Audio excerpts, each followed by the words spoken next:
Setelah lu nonton video gue yang kemarin tentang fundamental JavaScript dasar untuk pemula, itu pun belum melengkapi semua ilmu JavaScript yang akan kalian kerjakan nanti di dunia kerja. Itu sebagai acuan awal aja, dimana kalau itu kalian bisa, seenggaknya itu ada step-step berikutnya akan kebuka gitu kurang lebih ya. Dan sekarang gue pengen kalian itu bisa bersenandung bersama array, karena pas kerja nanti pasti akan banyak bermain dengan yang namanya array ataupun objek ataupun hal lainnya bahkan. Dan di video ini gue akan menjelaskan secara santai, secara detail, merinci. Bahkan gue sambil ngopi juga di sini, kopi janji jiwa gue belum datang.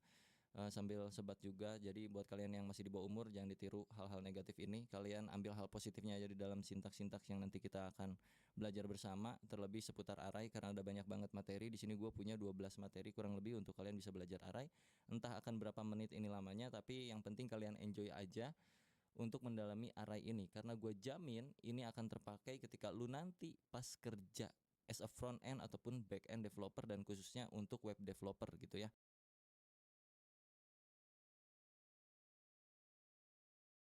Oke, gua akan coba rundown dari nol lagi untuk array itu sendiri. Kurang lebih si array ini kayak sebuah variabel yang bisa menampung multiple values. Itu inti dari array sebenarnya. Cuman masalahnya bukan gitu doang. Jadi ketika sebuah variabel punya value yang banyak, mau diapakan itu value-nya gitu. Nah, itu permasalahan ketika kita belajar yang namanya array, bro. Gimana cara kita ngelola isian dari variabel yang sudah punya banyak data. Contoh, di sini ada data seperti ini, di sini ada data function, di sini ada objek misalnya, dan lain-lain. Wow, satu variabel ini punya banyak value. Oke, ini array fix. No, nggak kayak gitu. Tapi gimana cara kita mengelola apa yang ada di dalam variabel tersebut? Karena variabel ini multiple values, perlakuan terhadap variabel tersebut akan berbeda seperti variabel standar. Yang mana variabel standar kan kurang lebih kayak hello, kayak gitu-gitu ya. Hello world atau lorem ipsum. Dan array ini yang bikin kita terkadang jadi stuck untuk belajar ngoding. Nah, terlebih karena ini JavaScript, akan lebih stuck lagi kalau kalian pusing tentang array. Jadi seenggaknya di sini gue akan jabarkan secara manusiawi, sebisanya gue menyampaikan aja. Jadi kalau misalkan ada yang salah dari ucapan-ucapan gue seputar pembahasan 12 materi array ini, gue nggak pakai skrip di sini. Gue cuma nyantumin poin by poinnya dari 1 sampai 12 apa yang harus gue bahas supaya nggak terlalu luas kemana-mana gitu. Tetap ada poinnya. Oke, kita mulai dari yang pertama. Mulai dari hal yang paling standar, cara membuat array. Kalau kalian tiba-tiba terjun ke sini, please tolong tonton dulu video yang kemarin yang untuk pemula, bagaimana cara membuat variabel, declare dan segala macamnya. Setelah itu baru bisa masuk sini supaya gue nggak perlu menjelaskan apa itu variabel dan kawan-kawannya. Materi pertama kita akan belajar cara membuat array, karena nggak cuma satu cara, kita bisa pakai banyak cara untuk bikin sebuah array. Yang pertama, kita bikin dengan cara yang paling standar. Taruh aja di sini kita punya array dengan nama array saya. Lalu di dalamnya itu banyak value 1, 2, 3. Ini udah termasuk sebuah array. Dan taruhlah di sini gua isi array ini dengan muka, lalu dengan tangan, lalu dengan tangan, dan satu lagi pakai misalkan bibir. Kalau gua console.log array saya, maka dia akan menghasilkan array seperti ini. Tahapan pertama seperti itu untuk membuat sebuah array. Cara kedua membuat array, kalian bisa bikin array kosongan, array kamu mungkin ya di sini ya. Kosong dulu. Terus lu isi nilai apa yang pengen lu masukin ke dalam array kamu di sini. Caranya tinggal panggil lagi array kamunya, lalu diikuti dengan siku-siku dan sama dengan values-nya itu apa. Sebelum kita masukin data nilai dan juga key-nya ke sini, gua akan jelaskan dulu ini maksudnya apa. Dan ini juga maksudnya apa. Karena nggak cuman sekedar oh senyum, oh tangan, oh bibir, oke, itu array, nggak cuman sekedar gitu. Kalian perhatikan di bagian konsol sini. Sorry, ini gua komen dulu.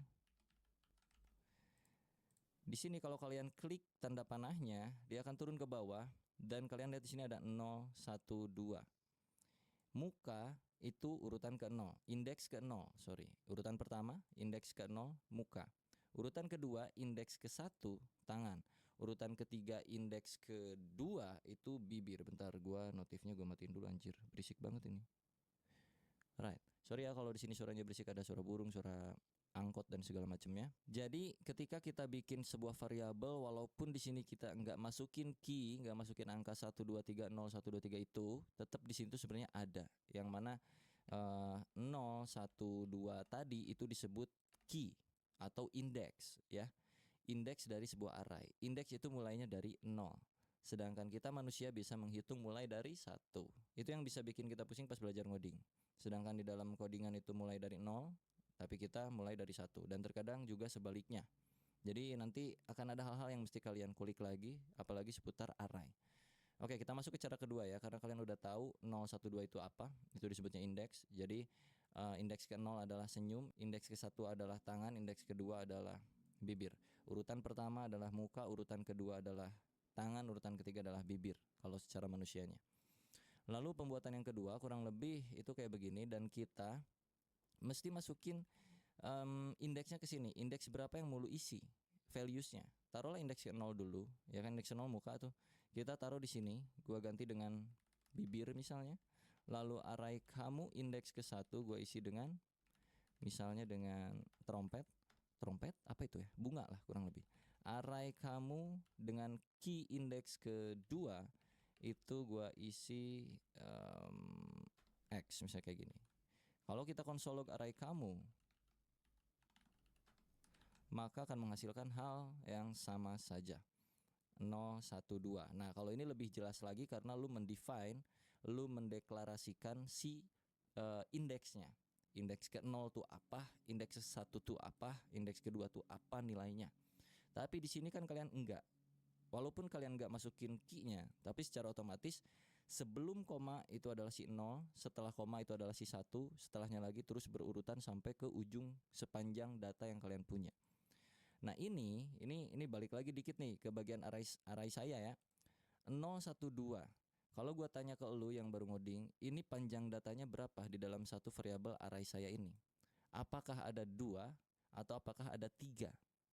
Itu cukup pusing kalau untuk pemula waktu pertama kali belajar kayak gue dulu. Panjang data di dalam array variabel array saya itu ada berapa? Apakah dihitung ini 2 atau 3? Yang jelas jawabannya 3. Cari taunya di mana? Di konsol sini kalian bisa tambahin titik length yang artinya panjang data array saya itu berapa. Kalau kita save dan kita lihat ke sini itu 3. Karena yang terhitung adalah berapa banyak nilai yang ada di dalam arraynya, bukan akhir dari indeks yang ada di sini. Kalau dilihat di sini kan 2, seolah-olah gitu datanya tuh kayak ada 2 gitu. Padahal enggak. Karena mulainya dari 0, jadi kalau kalian hitung ini 0 itu kan 1, 2, 3. Jadi tetap array.length-nya itu ada 3. Kurang lebih kayak gitu ya. Itu berbicara tentang panjang data. Tadi gua kelewat gitu. Lalu pembuatan yang ketiga dalam array itu kurang lebih kayak gini. Kita bisa pakai objek untuk memanggil si array ini. Jadi pertama misalkan array kita sama dengan new array dalam kurung kayak begini. Di dalam kurung sini kalian bisa isiin values-nya langsung. Contoh yang pertama misalkan gue isi setan. Lalu yang kedua gue isi mata. Dah gini aja. Oke. Kalau kita konsolog array kita,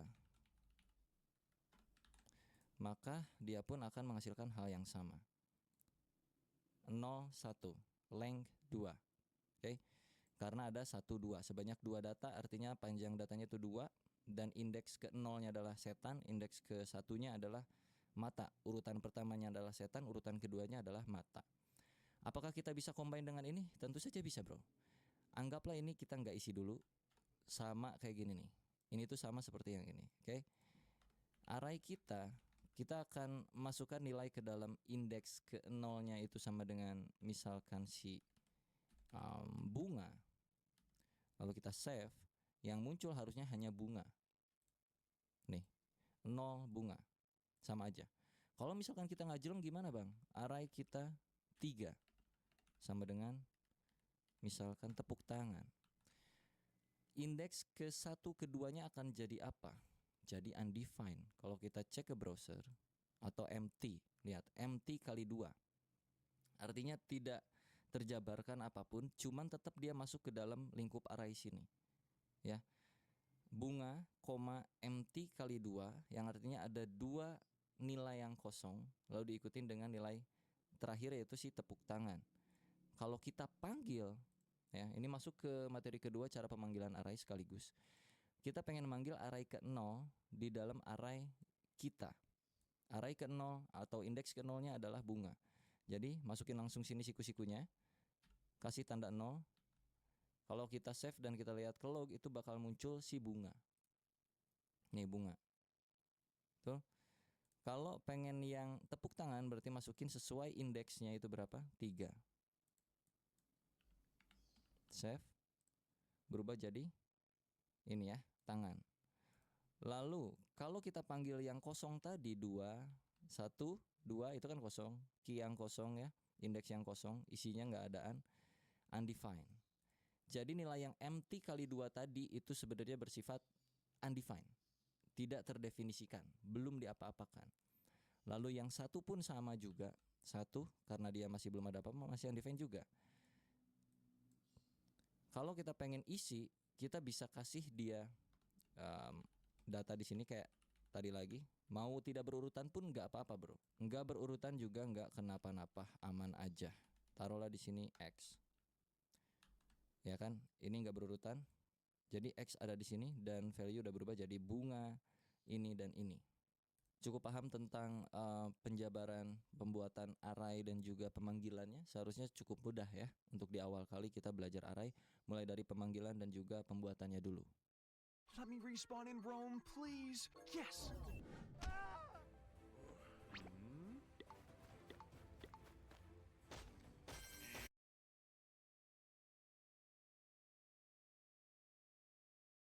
Oke, gua akan hapus ini dan kita akan bermain dengan modelan yang pertama aja.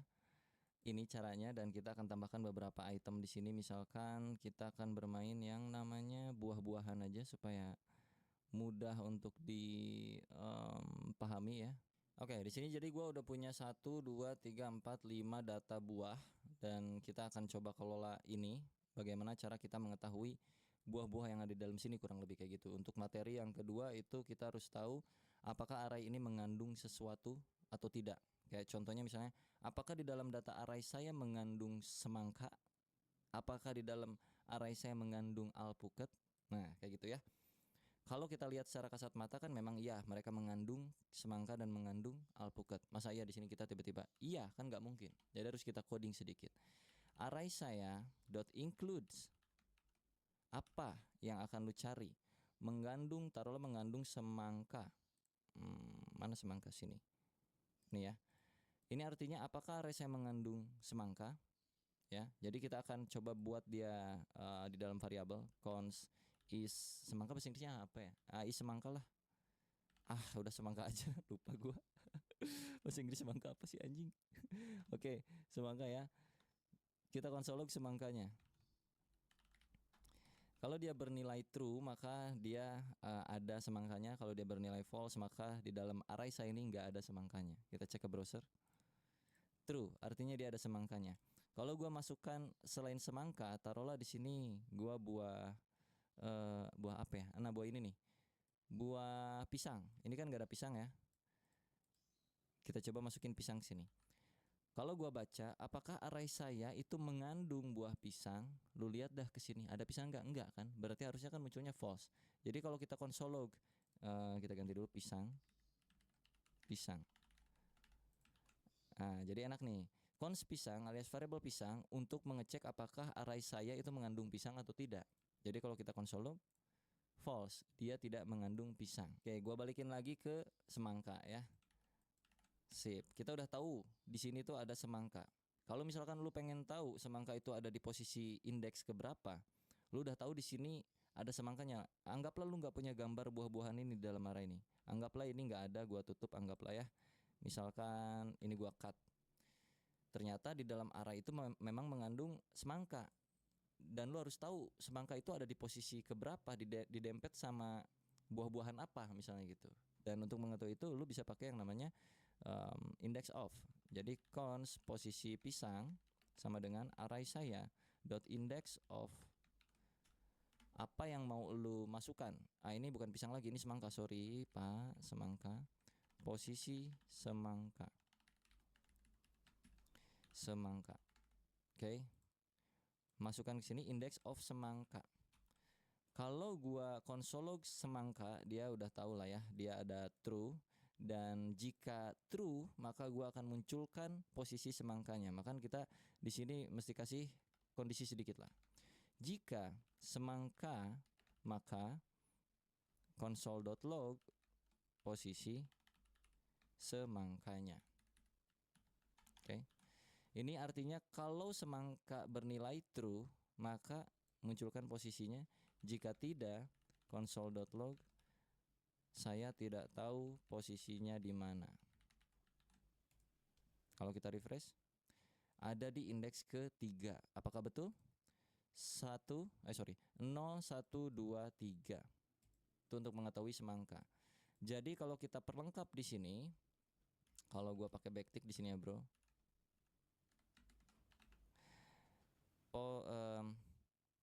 Buah semangka itu ada dan dia berada di posisi indeks masukin posisi semangka.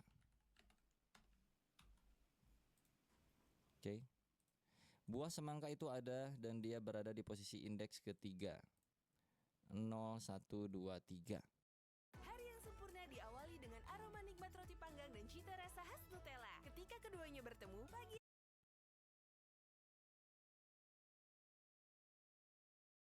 Kalau udah kayak gini kita bisa lebih enak lagi. Misalkan di dalam sebuah perumpamaan lu harus tahu buah sebelum buah semangka itu ada apa buahnya. Ini nih. Lalu buah setelah buah semangka itu ada apa buahnya. Nah, ini bermain logika-logika dasar ya. Karena kita udah tahu posisi semangka yang mana ada di sini, variabel posisi semangka. Oke, sorry sebelum lebih jauh, ini if else-nya kita naikin sebelum variabel ini karena variabel ini akan mencari indeks semangka karena sayang aja di sini udah validasi semangka. Kalau udah dicek semangkanya cari indeksnya, jadi si ini harusnya sih ada di dalam sini, bisa kayak gini. Ya. Jadi kalau memang tidak mengandung ya sudah nggak usah dicari posisinya gitu aja biar nggak mubazir. Oke, di gua hujan jadi sorry kalau kedengaran suara hujan dan juga petir guludug ya bro, mohon dimaklum aja. Kita tadi mau lanjut apa? Mencari posisi si ini ya, ini buah apa gua nggak tahu dah. Pokoknya posisi buah sebelum buah semangka dan juga posisi buah setelah buah semangka. Oke, gua akan main di sini.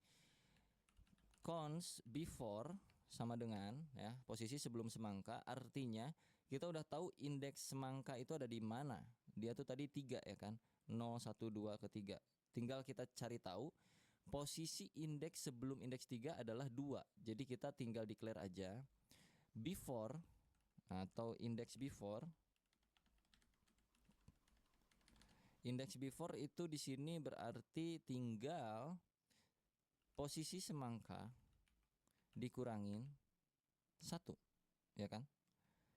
Setelahnya berarti cons index after posisi semangka ditambahkan 1. Lalu untuk mengeluarkan apa buahnya berarti tinggal cons before sama dengan ini kan indeks, ini before berarti kita mencari buahnya bukan indeksnya gitu ya, langsung gitu aja. Sama dengan sebenarnya array saya dalam kurung array saya index before. Gitu. Ini untuk before dan untuk after berarti index after. Ntar gue jelasin, tenang aja. Artinya cari sesuatu di dalam array saya dengan indeks before, yang mana indeks before adalah 3 dikurangi 1 artinya indeks kedua untuk before semangka, sebelum semangka. Indeks kedua adalah 0, 1, 2, tepat. Lalu untuk yang after, array saya indeks after. Indeks after adalah posisi semangka plus 1. Posisi semangka tadi 3 ditambah 1 berarti 4. 0, 1, 2, 3, 4. Udah ketahuan. Jadi kalau kita log di sini console.log pakai backtick lagi. Posisi buah sebelum semangka adalah before. Oke. Buah setelah semangka adalah after. Jadi kalau kita reload cek ke browser dia akan menghasilkan buah sebelum semangka adalah buah ini, buah setelah semangka adalah buah ini, buah semangka itu dan bla bla bla bla bla bla. Mengerti?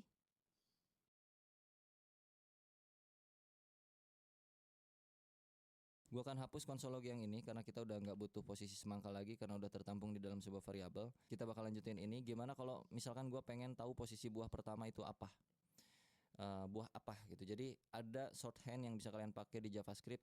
Lu tinggal cons buah awal sama dengan array saya dot shift.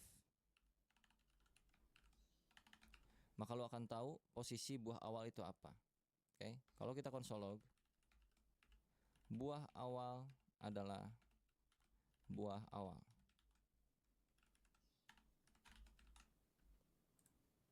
Buah awal adalah alpukat. Kalau pengen yang akhir, berarti cons buah akhir sama dengan array saya dot pop. Console.log, buah terakhir adalah buah terakhir. Buah akhir, bukan bunga terakhir. Itu mah lagu. Buah terakhir adalah jeruk. Betul ya? Nah, apa bedanya array saya dot shift dengan array saya yang macam beginian? Sama aja. Tuh, tetap alpukat juga. Cuman untuk yang terakhir itu kenapa pakai pop supaya lebih mudah lagi. Kalau nggak pakai pop, taruhlah pakai kayak ginian. Emang lu tahu array indeks yang terakhir itu berapa? Kalau 0 itu alpukat, kalau 1 itu nggak tahu apa itu, kalau 2 itu pir mungkin atau apa ya, kalau 3 itu semangka, kalau 4 itu jeruk. Nah, iya kalau lu tahu posisi 4 terakhirnya, lu kan nggak tahu posisi 4 terakhirnya. Nah, supaya lu tahu posisi 4 adalah posisi terakhir, maka lu harus cari tahu dulu panjang datanya berapa, ya. Panjang data di sini adalah 1, 2, 3, 4, 5. Ada 5 data panjang datanya. Length sama dengan 5. Oke, panjang data nih. Lalu lu mesti mengeluarkan nilai yang terakhir.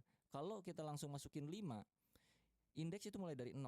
0, 1, 2, 3, 4, 5-nya tidak ada. Sedangkan di sini panjang data 5. Artinya apa? Artinya lu bisa lakukan pengurangan di sini. Jadi cari data di dalam array saya ini yang terakhir, itu artinya array saya dot length sekarang di sini berarti mencari indeks kelima, ya. Array saya indeks kelima karena length adalah nilainya 5. 0, 1, 2, 3, 4, 5 itu kosong, gak ada apa-apanya. Kita kurangin dengan 1. So, buah akhir itu akan tetap di sini, di jeruk. Refresh. Tetap di jeruk. Tapi kalau lu nggak kurangin dengan 1, maka dia undefined. Cukup mengerti betapa rumitnya JavaScript dengan bermain array? Kurang lebih kayak gitu, bro ya. Ini masih level yang basic-basic tapi udah kayak begini. Jadi itu kalau di dunia kerja hal-hal beginian, algoritma, logik dan segala macam itu udah pasti biasa gitu ya. Harusnya sudah terbiasa mulai dari belajar hal yang semacam kayak beginian.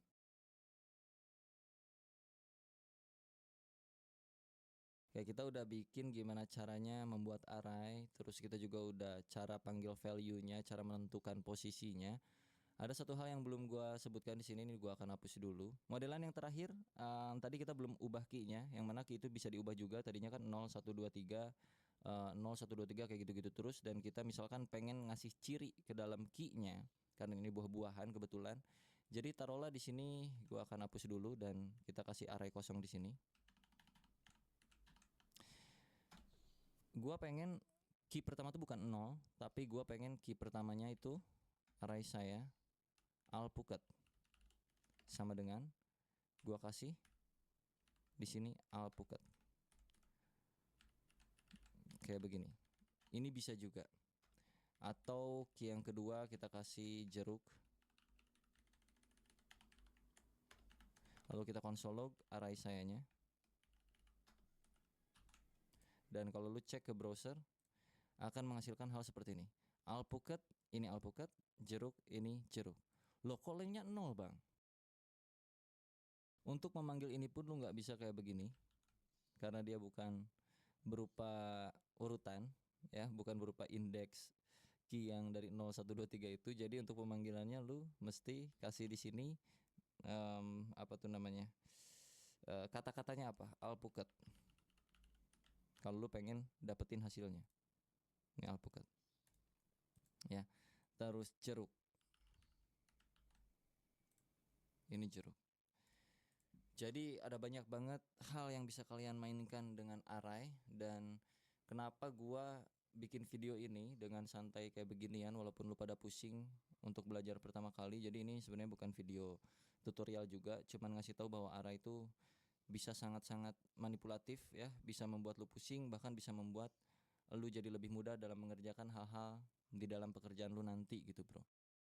Jangan bekerja untuk properti, tapi kita harus membuat properti bekerja untuk kita. Jangan diperbudak oleh properti.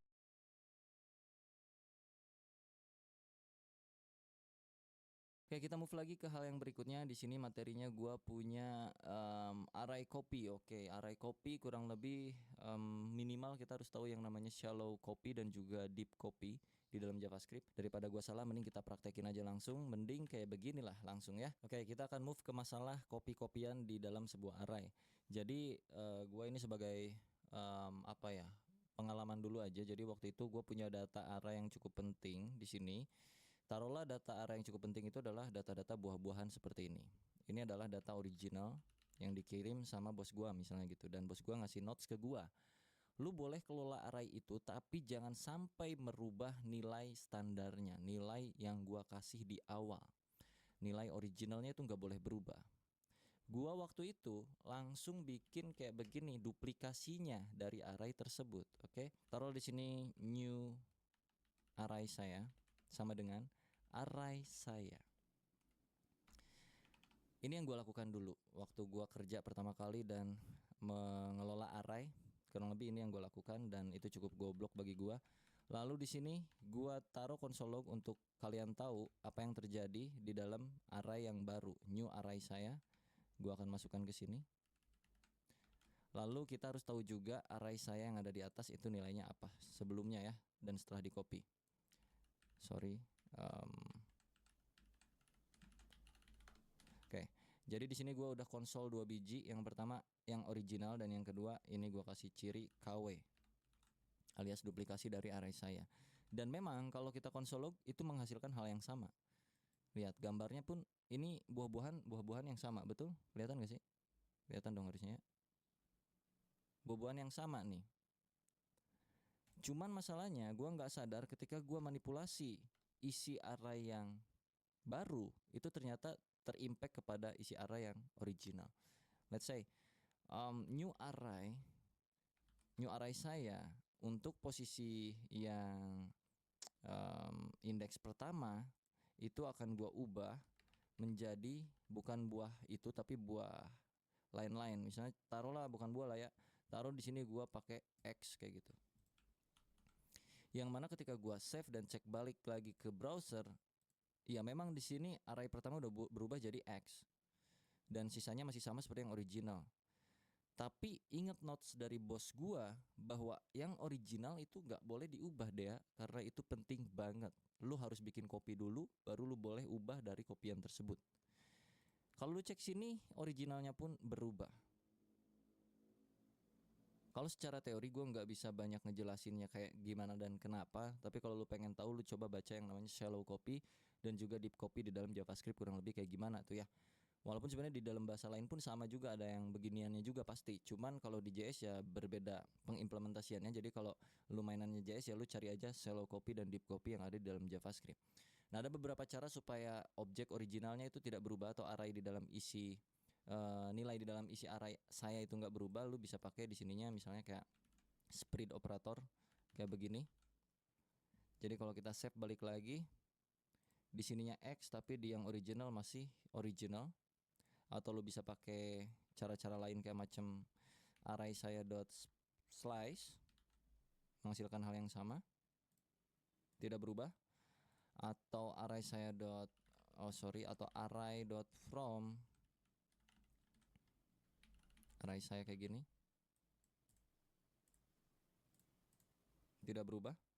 Atau lu bisa main kayak macam json.parse di sini, terus lu kasih json stringify dan masukkan array saya ke sini dan nggak berubah, aman kayak gitu. Jadi Diperhatikan aja dalam hal mengcopy-copy sebuah array untuk bermain original dan duplikat atau KW-nya. Kalau pengen fokus merubah yang KW-nya, itu tidak disarankan dengan cara yang seperti gua tadi di awal kayak begini. Lebih baik lu bikin memang objek baru dari array yang ini. Terlebih kalau kasusnya misalkan udah ada requirement bahwa original value dari array yang pertama itu nggak boleh berubah, nah berarti nggak bisa pakai cara kayak beginian. Tapi ya tergantung situasinya lo mau kayak bagaimana. Kalau mau kayak begini, ya ini sama aja kayak lu nggak usah ngetik ini gitu, udah aja langsung manipulasi di dalam array saya-nya aja gitu. Jadi tetap disesuaikan dengan kondisi, jadi nggak bisa juga dipaksakan harus pakai yang copy. Itu nanti akan bersinggungan juga dengan hal-hal kayak macam performance. Ya jadi cukup ribet memang sebenarnya.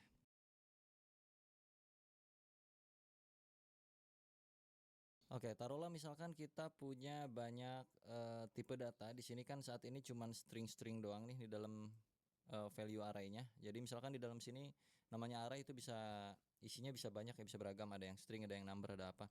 Taruhlah yang pertama itu pisang, lalu yang kedua misalkan nomor 10, lalu yang ketiga misalkan sebuah objek dengan isian di sini misalnya tomato sama dengan true. Lalu sisanya misalkan ada array lagi, sekarang di sini arraynya adalah it kayak gitu misalkan. Cara pemanggilannya bagaimana? Ini kalau kita array sayanya kita konsolog tuh kurang lebih jadi kayak begini. Jadi kayak gini nih. Kan? 0 pisang, ini sebuah objek, ini sebuah it. Kalau kita mau panggil satu persatu, taruhlah yang pertama. Itu bisa kayak begini. Ini akan muncul pisang doang. Lalu kalau yang ke 1 itu muncul angka 10. Kalau kedua itu muncul yang ini tetap sama, tomato. Lalu untuk yang terakhir kalau kita 4 sini 3 it. Kalau misalkan di dalam array yang it itu ada lagi misalkan food kayak begini, jadi eat food. Kalau lu mau ngambil yang foodnya doang, berarti ini kan multidimensi bro. Array di dalam array. Jadi kalau misalkan lu pengen ngambil yang food, tadi kan eat food udah muncul ya. Eat food tuh ada di 0, 1, 2, 3 ya. Lu pengen masuk mengerucut ke food, berarti lu tinggal tambahin sebelah sininya karena ini multidimensi. Jadi food itu urutan keberapa di sini? 0, 1, indeks ke 1 dari array yang indeks ketiga lah, pusing-pusing lu pada ya. Array 3, 1 itu adalah food. Oke, benar. Kalau 3, 0 itu adalah eat. Karena kan 0, 1, 2, 3 0, 1 3, 0 berarti eat, 3, 1 berarti food. Ini eat, ini food gitu kurang lebih. Kalau misalkan ini array 1, kalau misalkan ininya 0, itu kan tetap balik ke pisang. Kalau di sini lu pakai double kayak gini 0 ke 1 misalkan nggak akan ada ya. Jadi di dalam array itu bisa bersifat apa saja, termasuk juga sebuah function di dalam sini. Taruhlah di dalam tomato itu kita punya function, isinya console.log ini tomat. Nah, kalau kita pengen manggil si tomato ini kayak bagaimana? Apakah kayak cara yang tadi yang 012? Yes, tapi function tomatnya nggak muncul ke console log. Sedangkan kita pengen muncul tulisan ini tomat, berarti di sini dot tomato. Muncul ini tomat. Kalau gua eksekusi seperti ini di luar console log, karena di dalam sini sudah console log, tidak terjadi apa-apa. Kalau kita kasih beginian, ini tomat, karena tomato itu sebuah function. Pusing?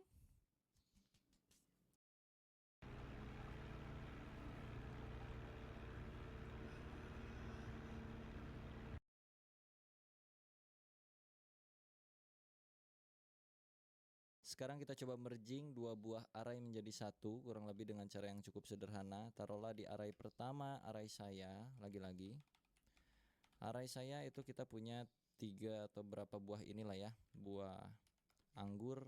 Gua duplikat, terus lu punya variabel array kamu dengan isian di sini misalkan bibir dan juga setan dan juga misalkan trompet. Kalau Kalau kita mau combine itu berarti kita bikin satu penampungan variabel baru di sini, merge array sama dengan array saya atau array kamu, bebas terserah lu, .concat dengan array yang mana. Artinya array saya digabung dengan array kamu. So kalau gua console.log merge array itu akan menghasilkan penggabungan semuanya. Anggur, pisang, alpukat, bibir, dan semua ini. Itu kalau penggabungan array pakai concat. Sekarang kita coba untuk mapping datanya, untuk memecah data array yang ada di dalam sini. Itu udah tercombine kan banyak ya. Terus kita pecah merge array ini ya dengan cara beberapa hal. Kita pakai kayak list of merge array, terus tinggal lu enter, kasih tab, terus console.log listnya. Gini doang juga bisa, dan akan menghasilkan urutan-urutan dari isi di dalam array tersebut yang sudah tercombine gitu bro. Ini semua muncul per urutan. Kalau pengen muncul indeksnya itu bisa pakai yang namanya in list in merge array console.log list. List ini dipanggil lagi di sini, yang mana artinya list ini adalah hasil akhir dari loopingan yang kita lakukan.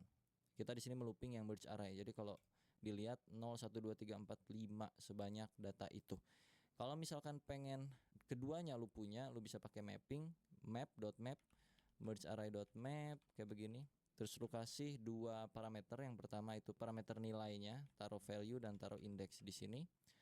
Lalu lu kasih function, raw function kalau gue kayak gini biasanya. Terus lu tinggal console.log value dan juga indeksnya. Jadi kalau dicek nanti akan menjadi seperti ini. Anggur indeks ke 0, pisang indeks ke 1, ini indeks kedua, atau lu balik-balikin juga boleh. Di sini indeks, di sini value. Kayak begini juga bisa. Dan kita akan coba merealitakan ini bro. Misalkan ini tuh datanya data dari bagian back end di belakang sana ya, dari API. Taruhlah datanya kurang lebih kayak macam begini. Misalkan ini datanya, datas.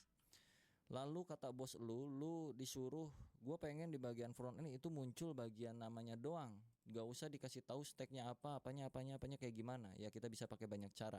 Salah satunya misalnya mapping data ya. Taruhlah ini gue hide dulu. Datas.map.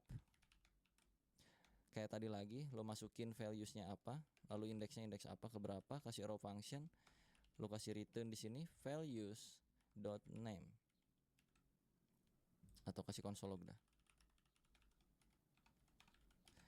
Maka akan memunculkan nama-namanya saja. Deafrizal, ini misalkan Budi, Retno, Satyo. Kayak begitu ya. Ini JS 30. Ntar gua rombak dulu datanya pokoknya. Nah, misal datanya kayak gini ya. Terus kita disuruh munculin Deafrizal, Budi, Retno dan juga Satyonya doang. Jangan pakai yang lain-lain.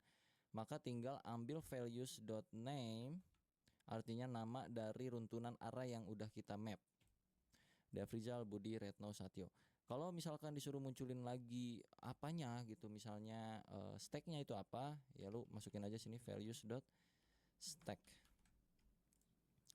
Deafrizal JS, Budi PY, Retno PHP, Satyo C++, kurang lebih kayak gitu. Terus kalau pengen semuanya ya udah tinggal values doang, berarti muncul kayak begini per masing-masing ini. Kalau misalkan disuruh munculin sesuai urutan usia ya kan, di sini datanya ada usia 30, 40, 23, 33. Pengen disuruh munculin urutan usianya. Ya berarti kita bukan pakai .map tapi pakai .sort. Di sini perbandingan A and B biasanya. Terus lu masukin di sininya misalkan B.age kurang dari A.age. Lu lakukan apa gitu kurang lebih. Lalu di map values console.log values. Jadi kalau lu cek ke sini, dia akan sesuai urutannya dari yang terbesar ke yang terkecil. Kalau misalkan kebalikan dari yang terbesar ke yang kecil, berarti lu tinggal ubah ini jadi A, ini jadi B. 23, 30, 33, 40. Kurang lebih kayak gitu, kelihatan ya. Kalau misalkan di filter pakai usia yang di atas 30 doang, yang mana di atas 30 itu cuman ada Deafrizal, Satyo dan Budi. Retno nggak masuk di atas 30. Jadi kita pakai filter yang usianya x.age lebih dari 30. Oke, kalau kita lihat sini 40 dan 33 karena tadi lebih darinya itu nggak pakai sama dengan. Kalau pakai sama dengan maka gua pun akan masuk karena usia gua sama dengan 30. Misal kalau udah kayak gini diurutin lagi, ya udah tambahin lagi misalkan pakai dot sort gitu ya. Di mana dot sortnya di depan sini kayak yang tadi misalkan. A B dot age kurang dari A dot age. Jadinya 40 30 33 bla bla bla bla bla ya. Nggak masuk tuh si anak kecil yang umurnya 23 tuh nggak masuk. Kalau pengen sesuai urutan dari bawah ya balikin aja 30 33 40 dan kalau misalkan pengen yang muncul si anaknya doang berarti di bawah usia 30 itu muncul dia. Kayak gitu-gitulah kurang lebih ya. Capek ya gituan, pusing ya, nggak seru. Emang sih. Tapi dah gimana belajar kayak gitu, sorting, filter. Tapi ini pakai bantuan dari JavaScript-nya, pakai sort, filter kayak begininya. Biasanya kalau lamar kerja tuh nggak boleh dipakein map, nggak boleh pakein filter, nggak boleh pakein sort. Kalian mesti bikin kayak algoritma sendiri untuk memecah masalah tersebut tanpa menggunakan sort, filter dan segala macam. Itu ntar berkaitan sama yang namanya algoritma lah biasanya kayak gitu ya. Permainan struktur data kurang lebih. So untuk materi array kurang lebih kayak gitu aja. Semoga bisa bermanfaat karena ada banyak hal yang bisa kita kulik dengan JavaScript function. Nanti akan ada tugas ya buat kalian, tugas besar seru. Jadi ikutin aja video ini. Tapi notes buat kalian yang belum mengikuti video gue sebelumnya tentang JavaScript, bisa dicek playlist JavaScript di channel gue ya. Udah ada 3 video dan ini video keempatnya. Kita mulai. Untuk membuat function, ini inget-inget ya. Ini buat tugas nanti akan ada clue-nya dari sini. Kita declare dengan cara function seperti ini yang pertama. Terus diikutin dengan nama functionnya apa. Taruhlah add name kayak begini, pakai buka tutup terus kurawal. Di dalam function itu selalu mereturn sesuatu supaya dia bisa keluar dari functionnya, nilainya. Taruhlah add name di sini De Afrizal ya. Terus gua panggil nih alert add name. Misalnya gini. Pakai buka tutup ya, karena kalau enggak dia nggak akan bisa. Coba dah. Tuh, dia akan muncul functionnya kalau nggak pakai buka tutup. Tapi kalau gua pakai buka tutup di sini, dia akan mereturn nilainya, bukan return functionnya, tapi return nilai dari functionnya itu apa. Kalau gua reload, De Afrizalnya keluar dari sini. Kalau gua nggak return De Afrizal doang seperti ini, maka kalau gua save dan gua reload, undefined. Artinya tuh function harus mengembalikan nilai ya, supaya dia nggak muncul nilai undefined seperti ini, atau tidak bernilai, bukan nilai. Undefined itu tidak bernilai. Kayak begitulah ya, kurang lebih ya. Oke, kita akan fun sedikit. Taruhlah di sini kita punya function untuk menampung nama seseorang secara dinamis. Artinya kita mesti mengembalikan nilai dari apa yang diketik oleh user. Jadi nanti misalkan ada user yang ngetik add name Dea Gobles, maka function ini harus mengembalikan nama Dea Gobles ini. Yang artinya kita udah mengirim data dari pemanggilan functionnya. Untuk mengambil atau menangkap datanya, itu kita tinggal taruh di sini sebuah variabel untuk menampung data ini. Taruhlah nama variabelnya di sini full name. Untuk mengembalikan nilai ini, kita tinggal return full name-nya. Kayak begini ya. Artinya, function add name dipanggil dan dikasih nilai Dea Gobles dari pemanggilannya langsung. Terus di functionnya itu kita tangkap lewat satu variabel yang bernama full name dan pengembaliannya adalah return full name-nya. So kalau gua save dan kita coba reload pakai alert ya, alert dulu deh. Maka Dea Gobles masuk sini. Nah, untuk video ini gue akan ubah return-nya. Walaupun di JavaScript kan diharuskan return ya, tapi karena kita modenya mode development alias mode belajar juga, jadi ini gue ganti return jadi console log supaya bisa lihat langsung di sini hasilnya tanpa pakai alert ya. Gue hapus dulu alertnya. Ini return gue ganti jadi console.log full name. Jadi pas di save dia akan muncul Dea Gobles. Ini kalau satu parameter. Kalau dua parameter diganti, di separate pakai koma, dipisah pakai koma. Taruh di sini first name, di sini last name. Jadi yang di return, console log itu return ya, anggaplah seperti itu. First name, koma, last name. Di sini kalau kayak gini doang, Dea Gobles undefined. Karena function ini itu kan dia nangkep dua kiriman data. Sedangkan di function ini kita cuman satu kiriman data. Ini.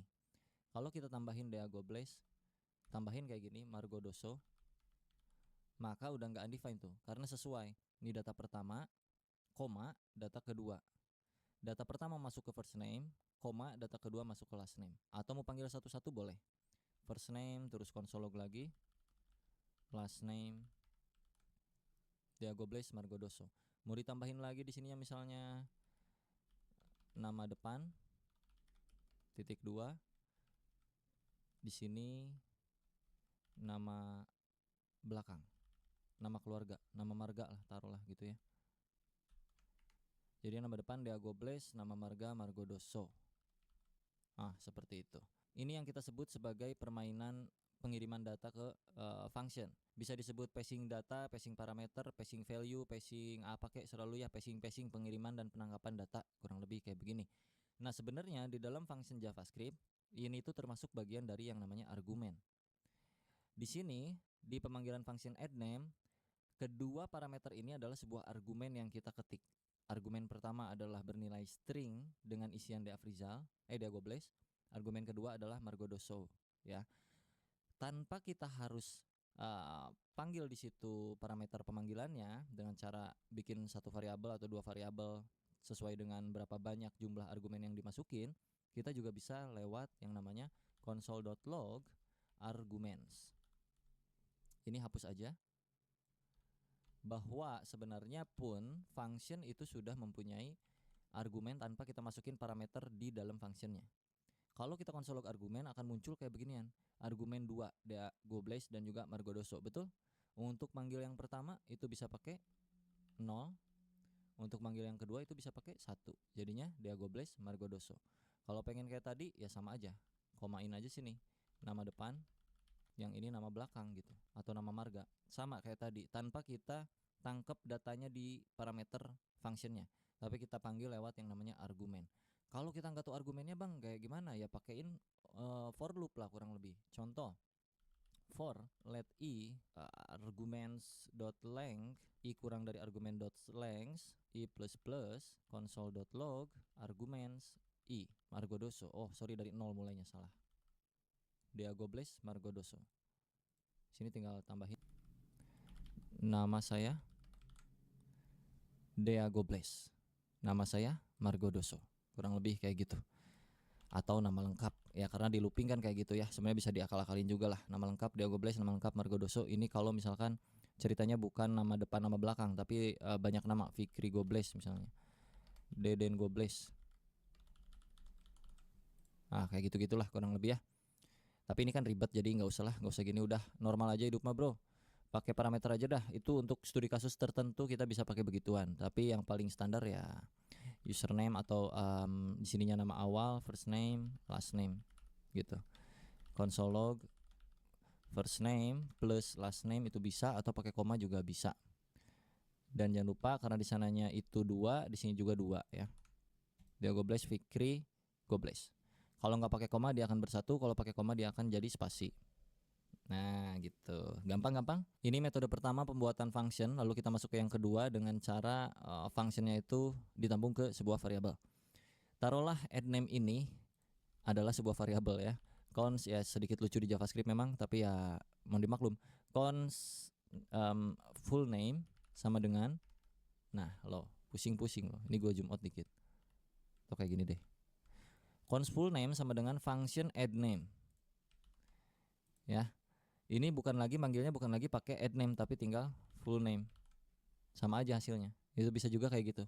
Jadi dijadiin sebuah variabel. Pusing lu ya kan? Yeay. Dan yang ketiga, pembuatan function itu juga bisa pakai yang namanya keyword new. Jadi misalkan gini. Cons full name, ini gue balikin lagi ya. Normalin kayak gitu. Full name sama dengan new function, pakai F gede dalam kurung seperti itu. Bisa seperti ini. Dan kalau kita masukin ke sini parameter first name, last name, parameter ketiganya adalah return value-nya. Return first name atau console log boleh dah. Console.log anjay first name, last name. Yang akan gua panggil adalah full name. Undefined. Kenapa? Karena belum kita masukin di sini. Dea last name-nya Afrizal. Dea Afrizal. Bisa dengan cara seperti ini. Pilih mana, Pak? Pilih ini atau pilih ini, terserah, sok. Coba pusingan yang mana. Tapi enaknya kalau pakai beginian tuh bisa kayak macam begini, Pak. Misalkan di sini X, di sini Y. Console log X plus Y. Gitu. Atau bahkan misalkan lu return lah. Return X plus Y. Jadi di sini tinggal full ganti, jangan full name ya. Ini kan penambahan. Sum sama dengan X plus Y. Taruhlah di sininya sum 1,2. Kasih console log dulu kali. Buat website praktis dengan AI Website Builder Hostinger. Tulis konsep website, lalu tunggu 3. Pakai beginian anjay, lucu banget ya enggak? New function X Y return X plus Y. Console log sum 1,2. Langsung tuh bertambah. Atau sininya console log deh biar nggak capek di luar pakai console log ya kan. Jadi kalau pakai yang new itu parameternya itu ya. Parameternya itu jadi langsung di dalam string gitu. Ntar. Ya kan? Misalkan 10 tuh kayak gitu-gitu. Kalau nggak pakai passing data itu bisa tinggal gini doang. Console log ini sum. Misal gitu ya. Nggak usah gini, tinggal sum. Ini sum. Tuh, kayak gitu ya. Lucu banget ya bikin function anjir, apa beda sama variabel ya kan? Tapi gua akan coba kasih tahu yang paling sering gua pakai di industri, yaitu namanya raw function. Kurang lebih kalau kita bikinan sum pakai raw function jadinya kayak gini. Ini kan pakai yang new, kalau pakai function biasa sum 2 misalnya gini. Console.log sini passing parameter XY, console log X plus Y. Ya kita panggil sum 2 none. Oh belum diisi. 2 plus 4 6 ya. Ini cara pertama.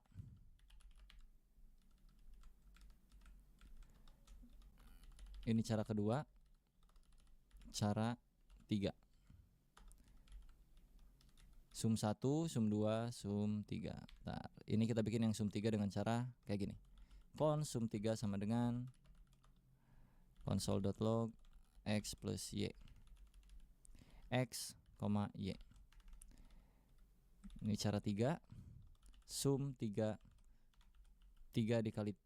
ditambah 6 9.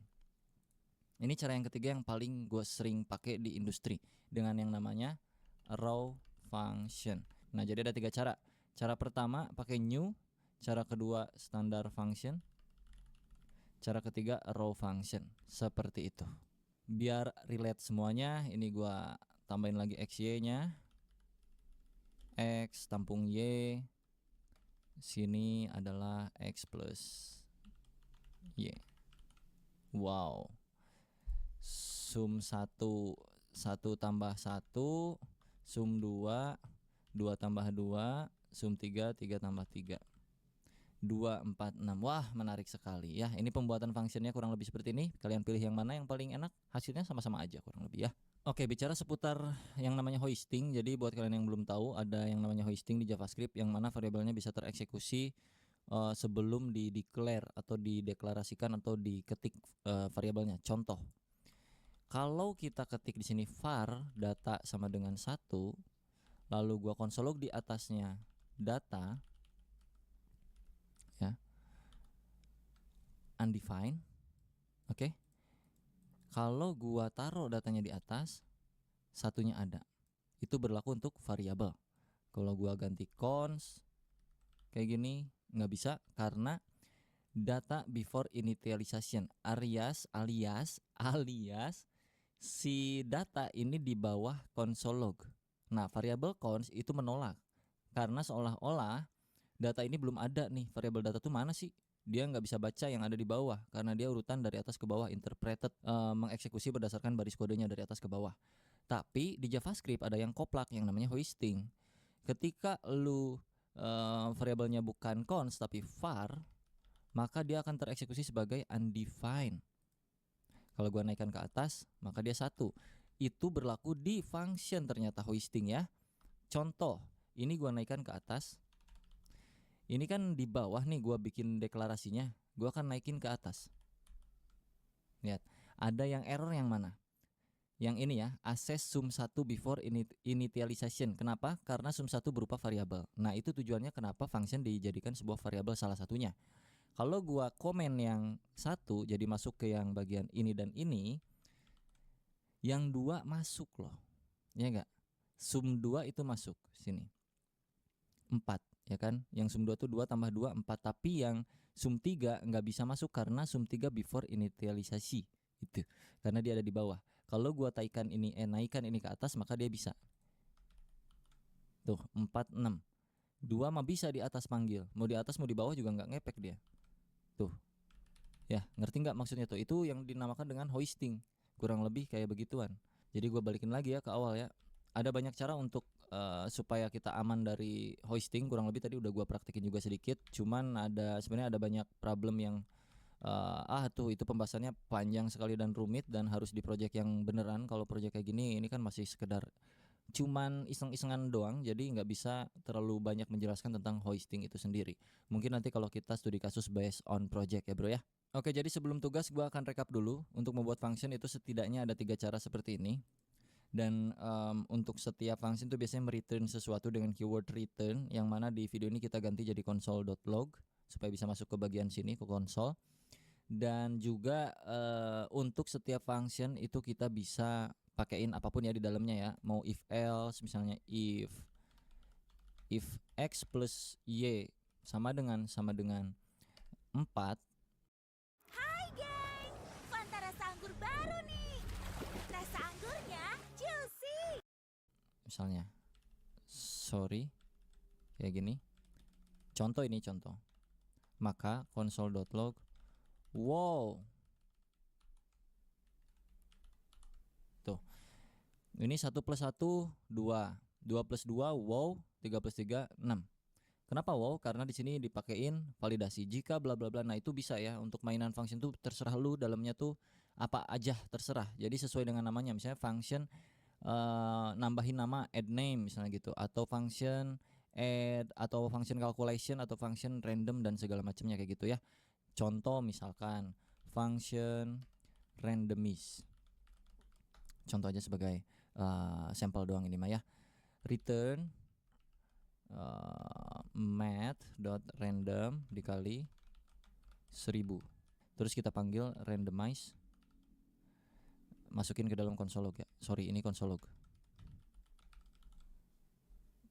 Nah, 86 kalau kita refresh lagi tuh itu dia ngerandom terus. Jadi di sini terserah lu mau random dan segala macamnya. Terus divalidasi lagi. Contoh cons run sama dengan cons random sama dengan kayak gini ya. If random number lebih dari 200, console.log wow lebih dari 200. Else keluarkan nilai random numbernya.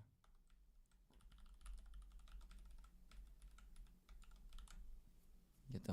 Ini kurang dari 200. Nah, ini lebih dari 200. Wow, lebih dari 200. Berarti ya kalau lu mau make sure itu lebih dari 200 ya tinggal masukin sini random numbernya. Tuh 376. 700. Tuh kalau nggak lebih dia akan muncul kayak gitu. Ya kurang lebih gitulah. Jadi function itu terserah lu ya, mau apapun isinya, mau gimana logiknya lu masukin ke dalam function. Jangan lupa dipanggil, tinggal algoritma bermain gitu dan pola pikir kita aja untuk memainkan function seperti apa sesuai dengan penamaan functionnya. Oke, kita masuk ke tugas. Yang pertama tugasnya adalah membuat perhitungan matematika. Untuk apa aja? Jadi untuk misalkan yang pertama menghitung luas lingkaran. Yang kedua menghitung luas segitiga, terus menghitung luas persegi panjang, terakhir luas jajar genjang. Tugas yang kedua menghitung total gaji yang didapat dalam 1 bulan dengan input minimal sebagai berikut: nama karyawan, gaji per hari, jumlah hari masuk kerja. Ini tugasnya ya, silahkan dipikirkan masing-masing logiknya seperti apa dan algoritmanya itu sesuai kalian aja ya. Beda-beda setiap orang pastinya. Kalau udah beres tugasnya langsung di tag aja di Instagram. Wah, kalau berhasil ntar gua restory, oke? Dan kalau di hari pertama pastinya, karena ntar banyak yang ngirim, pusing juga gua restory, capek. 2 tugas ini semoga berhasil kalian. Kalau udah berhasil setidaknya berarti mengerti yang namanya function. Udah pasti tugas besarnya itu pakai yang namanya function. Oke, sampai jumpa. 2 itu kan kurang dari 5, maka masih berlanjut nih Z++. So artinya data ke 2. 4 apakah kurang dari 5? Masih kurang dari 5, maka munculkan lagi output data ke 4. Oke, perbedaan ketiganya itu apa? Di video kali ini gue akan coba jelaskan secara perlahan dan manusiawi untuk yang for terutama dan juga while do while. Kita mulai dari yang pertama itu for ya. For itu ada 3 statement yang harus kalian masukkan di dalam sintaks for ini, di dalam buka tutupnya ya. Yang pertama ini tuh statement 1 ya, terus diikutin statement 2, diikutin statement 3. Statement 1 itu adalah inisialisasi awal atau variabel default ketika pertama kali mau lu looping, variabel loopingannya mulai dari berapa, inisialisasi. Jadi kita ganti, taruhlah variabelnya itu let i, biasanya kan i itu tuh kayak macam iteration kayaknya, atau i index, itu juga bisa juga ya, tergantung lu aja, mau a juga boleh, mau x, mau f, selalu cuman biasanya itu i, karena biasanya itu i maka kita mah z aja ya. Z sama dengan 0. 0 adalah pertama kalinya JavaScript tereksekusi itu 0 duluan kalau untuk looping yang di codingan kita ini. Jadi dia akan tereksekusi mulai dari 0. Titik koma, bukan pakai koma ya, tapi pakai titik koma. Statement kedua itu berisi kondisi. Kondisinya apa? Awalnya 0, jika z-nya kurang dari 10 atau 5, maka apa yang akan dilakukan itu ada di statement ketiga. Biasanya itu z++ untuk menambahkan nilai z-nya. Jadi kalau dibaca, Z pertama kali bernilai 0, lalu ada kondisi di mana ketika Z itu bernilai kurang dari 5, pakai titik koma, maka Z-nya akan bertambah nilainya. Dan gua akan melakukan console log di sini, data ke strip Z. Biar tahu. Kalau gua save, data ke 0, 1, 2, 3, 4. Kenapa cuma sampai 4? Karena Z-nya mulainya dari 0 dan indeks itu dari 0 ya kan. Ini kalau di total tuh ada 5 kan, 1, 2, 3, 4, 5, betul? Ada 5 ya, jadi sebenarnya datanya terurai sebanyak 5 kali. Cuman karena mulainya dari 0 maka kayak gini. Kalau pengen mulainya dari 1, pakailah sama dengan di sininya. Jadi terurut 1, 2, 3, 4, 5. Yang mana data awalnya itu 1, lalu ketika Z kurang dari sama dengan 5, lakukan penambahan dari Z-nya. Yang mana Z-nya saat ini adalah 1. So, Z akan naik menjadi 2 dan console log akan muncul ke permukaan menjadi seperti ini. Data ke 1. Sekarang di data ke 1 itu Z-nya udah bernilai berubah lagi nih. Z jadi sama dengan 2. Maka 2 itu kan kurang dari 5, maka masih berlanjut nih Z++. So artinya data ke 2. Terus dia naik lagi Z-nya. Z sama dengan 3. 3 apakah kurang dari sama dengan 5? Ya jelas aja 3 itu pasti kurang dari sama dengan 5. Maka akan muncul lagi output data ke 3. Sekarang Z-nya berapa? 4. 4 apakah kurang dari 5? Masih kurang dari 5, maka munculkan lagi output data ke 4. Sekarang Z-nya naik lagi jadi 5. Apakah 5 kurang dari sama dengan 5? Iya, karena ada sama dengannya kan. Jadi masih masuk ke sini data ke 5. Z sama dengan 6. Nah, apakah 6 masuk ke 5? Tidak.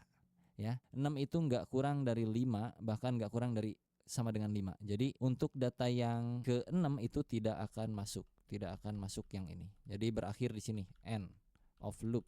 Jadi pertama kali ini dieksekusi akan menampilkan data ke-1, Z-nya bertambah jadi 1, ya plus 1 tambah 1 jadi 2.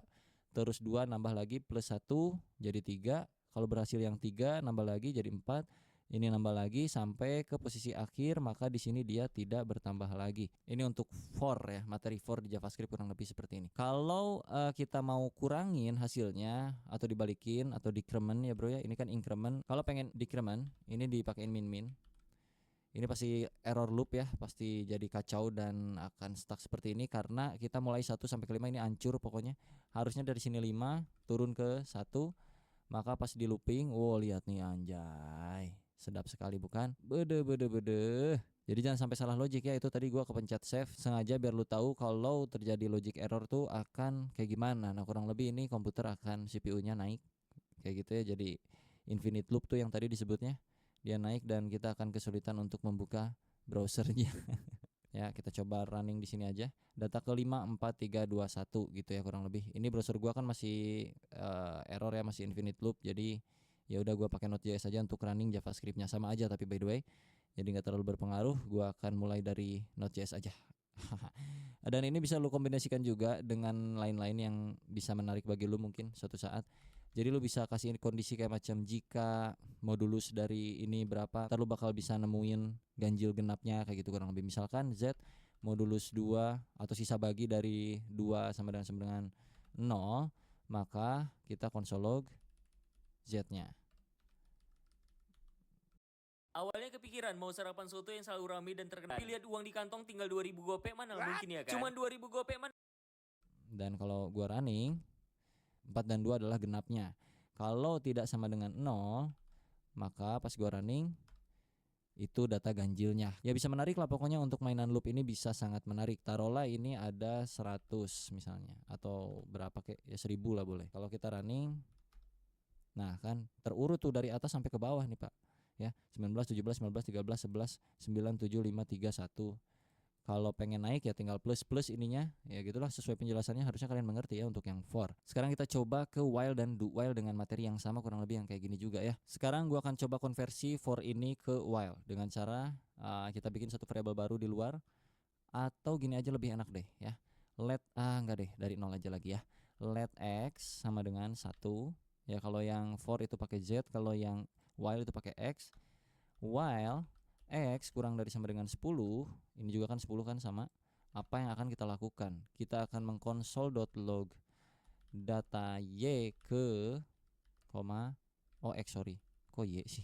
Data x ke x, terus x-nya dipluskan. Jadi ini kalau dibaca, x sama dengan 1 di awal kali, lalu jika x-nya kurang dari 10, ya kan 1 kurang dari 10 nih, maka x plus dan munculkan konsol log ke layar gitu kurang lebih. Kayak gini lagi sama, balik lagi. Data ke 1 dia bernilai berapa, terus dicek lagi. 1 kurang dari 10, iya, maka z-nya naik jadi plus ya. 1 plus 1 2, lalu munculkan ke layar kurang lebih kayak gitu. Kalau kita save, data z ke 1 3 5 7 9 untuk yang for. Terus untuk yang x 1 2 3 sampai 10 sama aja. Kalau pengen dibikin kayak begini berarti di bagian sininya tinggal di if lagi. If x persen 2 tidak sama dengan 0, maka konsol lognya naikin 1 3 5 7 9 1 3 5 7 9 sama outputnya ya untuk yang while. Sekarang untuk yang do while kita konversi lagi jadi y ya, do while ya. Let y sama dengan 1, do, lakukan apa dulu kalau do while? Konsol log dulu data y ke strip y, lalu naikkan nilainya y plus selama apa gitu. While, nah while-nya di sini ya bro. While y kurang dari gimana sih, gue lupa anjir. Sorry. While, nah gini nih. While y kurang dari 10 sama dengan 10. Ini kalau gua save dan kita running lagi. 1 nih ya, y-nya 1 2 3 4 5 6 7 8 9 10. Oke. Y-nya aman ya, sama ya. Lalu kita konversi lagi kayak hal yang tadi di atas. Ini tinggal kopas aja. Tempel sini. Ganti x-nya jadi y, ganti x-nya jadi y. Terus kita clear dan kita run lagi.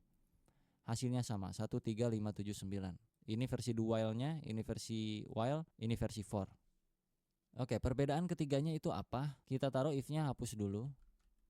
Ya, kita ganti aja if-nya, ilangin biar membuktikan perbedaannya apa, biar kelihatan enak. Bagusnya sih pakai satu variabel aja ya. Let z sama dengan 1, terus semuanya pada pakai z aja langsung di sininya. Harusnya sih. Coba run ya. Sampai 5 semuanya aman ya. Z, X, Y. Sekarang untuk perbedaan yang while dan do while itu sangat signifikan ketika kondisinya itu tidak sesuai. Kalau kita coba yang while itu kondisinya enggak sesuai untuk loopingannya, kondisi awalnya adalah X 10. Kalau dibaca, apakah 10 kurang dari sama dengan 5? Tentu saja tidak, 10 lebih besar dari 5. Jadi ini tidak akan tereksekusi. Kita run lagi ya. Node main server. Oke. Z, Y, nggak ada X sama sekali di sini. Berbeda dengan do while yang mana dia akan mengeksekusi setidaknya 1 kali walaupun kondisinya itu nggak matching. Taruh di sini X-nya sama dengan 1, dinormalin lagi. Terus untuk Y gua taruh 10. Yang mana 10 itu kan Y kurang dari sama dengan 5. Apakah iya? Tidak. Jadi ini tidak akan tereksekusi. Harusnya kalau di while. Tapi karena ini do while, jadi dia akan melakukan terlebih dahulu yang ada di dalam do-nya. Makanya do, lakukan dulu baru cek yang lain-lain gitu ya. Kalau gua running, dia akan ke running 1 kali. Lihat di sini data Y ke 10. Yang ini keluar dulu 1 kali. Kalau ini gua ganti 20, yang mana 20 masih lebih besar daripada 5 alias nggak matching ke while, maka ini akan tereksekusi 1 kali. Kalau gua run lagi, ya kurang lebih kayak gitu perbedaan while dan do while, dan juga itu penggunaan for. Juga while dan juga do while. Sekarang kita masuk ke for of dan juga for in dan juga for each dan juga map, yang mana ketika sebuah variabel itu punya nilai yang banyak, multiple values, contohnya misalkan pacar saya, nama variabelnya, dan di dalam pacar saya itu ada banyak nama, misalnya daftar nama pacar saya contohnya ya. Ada Putri, ada misalnya Marino, ada misalnya Angela, Vexana. Misal contohnya kayak gitu ya. Terus untuk yang pertama kita akan coba for of terlebih dahulu. Apa fungsinya? For of itu supaya kita tahu isian dari ini tuh apa. Untuk penulisan formatnya kurang lebih kayak gini. Pertama kita ketikkan for dalam kurung, bikin satu variabel baru di sini, taruhlah namanya let pacar. Of itu of apanya? Of pacar saya ya. Jadi kita bikin satu variabel baru namanya pacar dari variabel multi values pacar saya. Variabel pacar saya itu punya banyak values, dan values ini semua akan direcah diulang di bagian variabel baru yang namanya pacar. Jadi untuk mengeluarkan pacar itu tinggal pacar di sini. Kita coba running ya. Nah, akan terlihat ada Agnes, ada Putri, Marino, Angela, Vexana. Karena kalau nggak di looping ya kan pertanyaannya, bang ngapain digituin? Ya udah langsung console log aja itu pacar sayanya ya. Lu coba aja sini perbedaannya. Console.log pacar saya. Kita running lagi. Nih, ini yang pertama nih. Console log yang ini hasilnya kayak begini.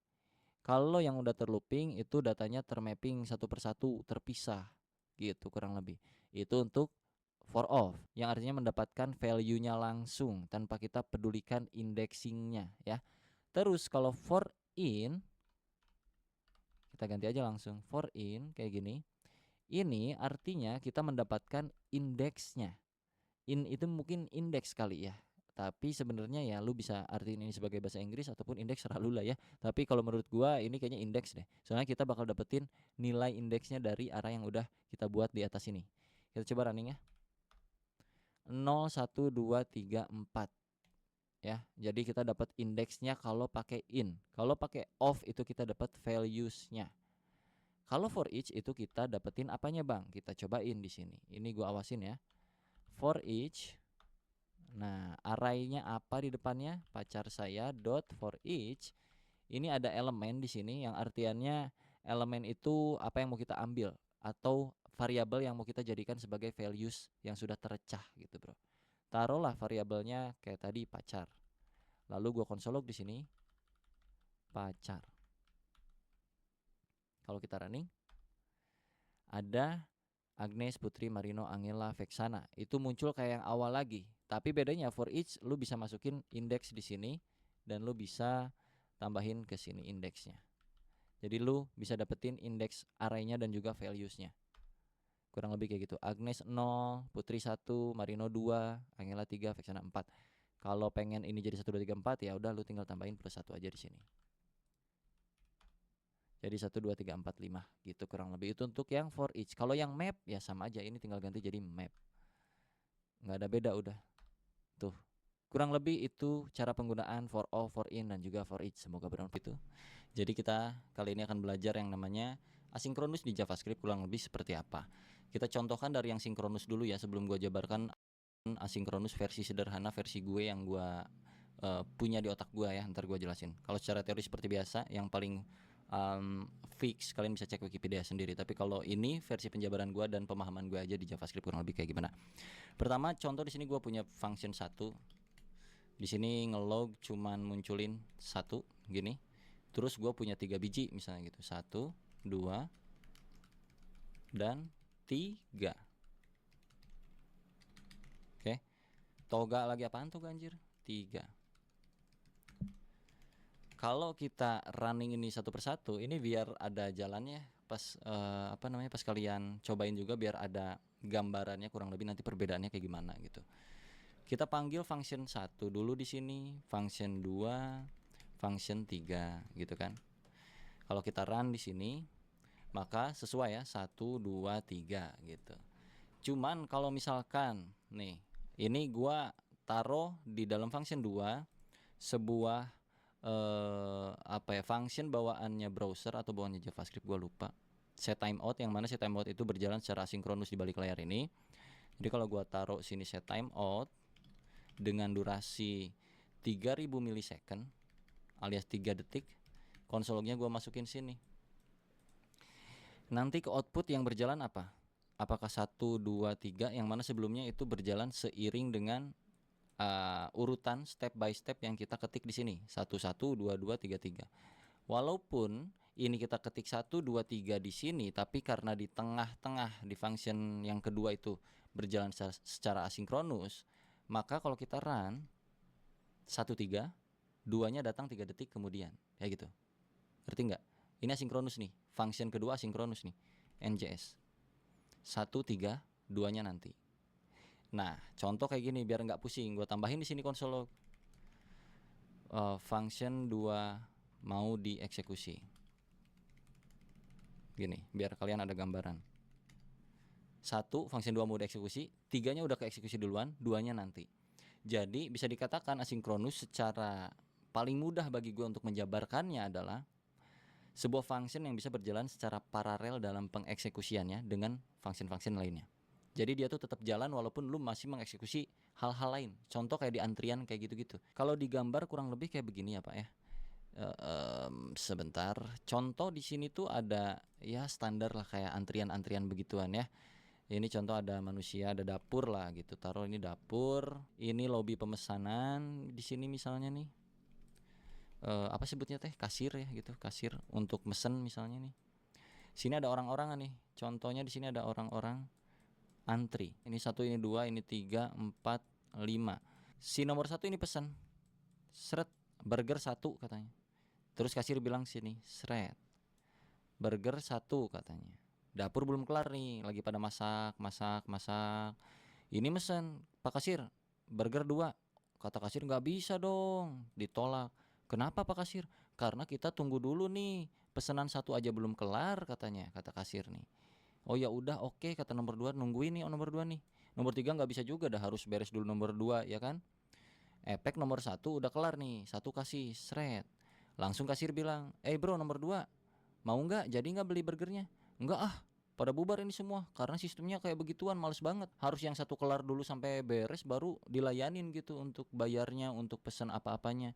Nah kalau berjalan secara asinkronus, ini gua hapus dulu, bentar. Ada orang mengantri di sini 1. Ini ceritanya nomor 1 nih, Pak Kasir, pesen dong. Ini nomor 1 ya, ini 2, ini 3, ini 4. Kata kasir pesan apa? Burger 1 biji, oke. Nomor 1 diproses, progres ini.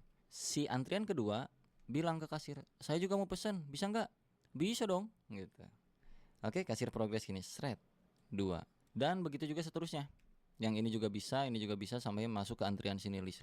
Misalnya kalau yang 1 mah mesen burger 100 biji yang jumbo, super susah bikinnya. Yang nomor 2 itu cuman bikin tahu gejrot misalnya. Paling cepet contohnya, nomor 2 tuh proses pengerjaan masaknya tuh paling cepet nomor 2 di sini. Maka dikembalikanlah yang 2 dulu, walaupun si kasir nomor 1 itu pesen duluan. Si kasir nomor 1, si customer nomor 1 itu pesen duluan, tapi karena tugasnya di dapur yang nomor 2 itu tugasnya mudah. Untuk buat tahu gejrot tuh cuman potongin tahu, masukin cengek, kasih kuah, balikin. Jadi yang pertama dapat barangnya adalah si nomor 2 masuk sini. Seret, nomor 2 pergi. Bye bye, udah enggak ada di sini. sisa 1, 3, 4. Yang mana yang paling cepat dieksekusi nih? Oh si 3 ternyata 3 bye-bye.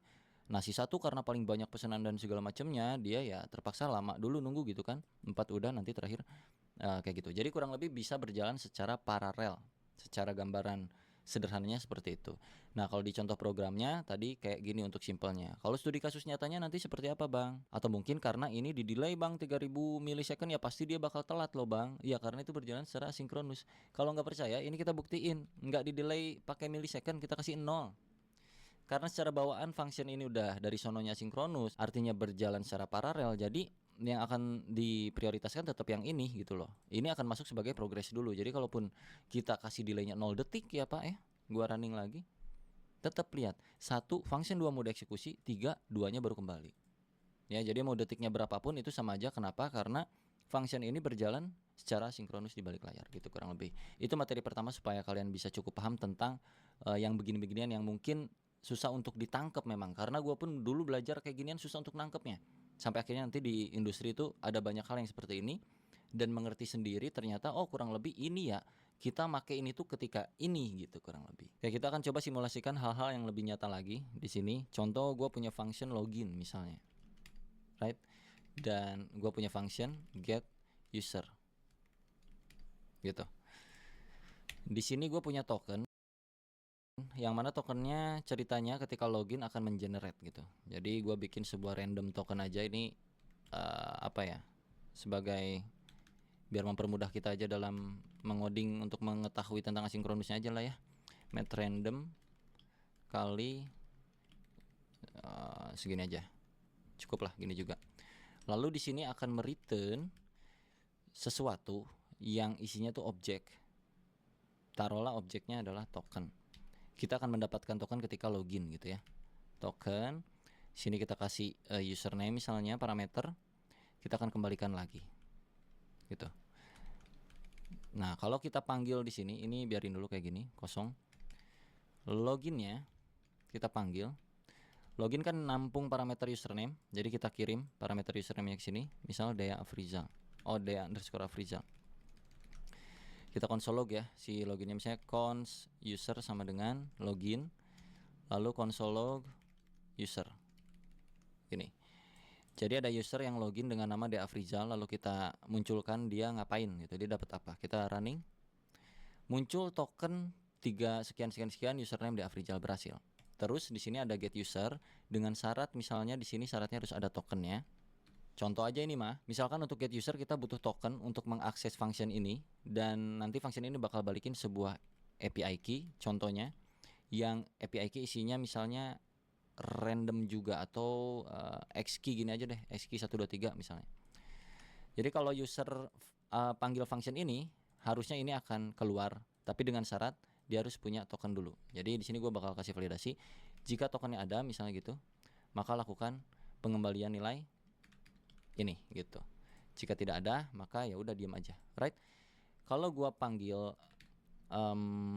get usernya, get user dengan token yang ada di dalam user sini, user.token ya, sorry, kita bikin dulu variabel API key sama dengan kayak begini, console.log API key. Harusnya kita bisa dapetin API key-nya ya, NJS. Dapat API key-nya. Kenapa? Karena kita passing di get user tokennya. Tapi kalau kita nggak passing kayak gini,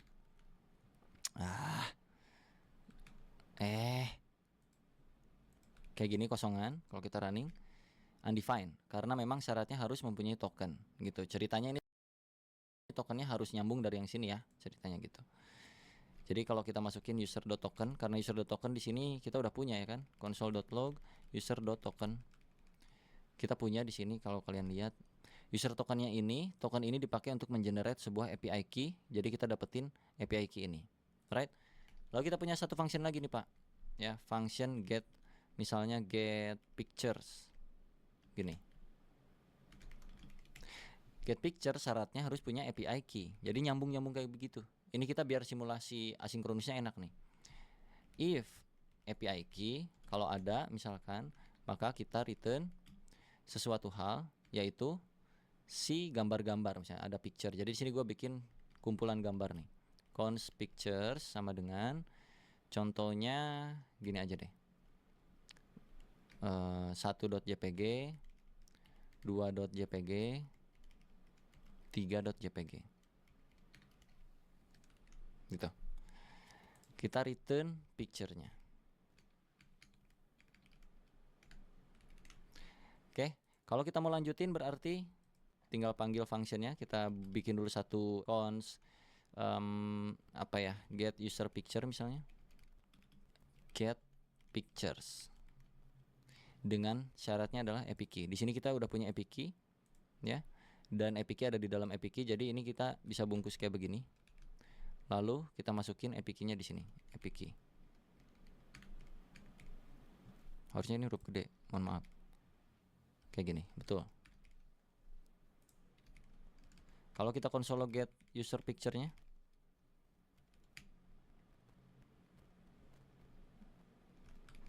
kita running.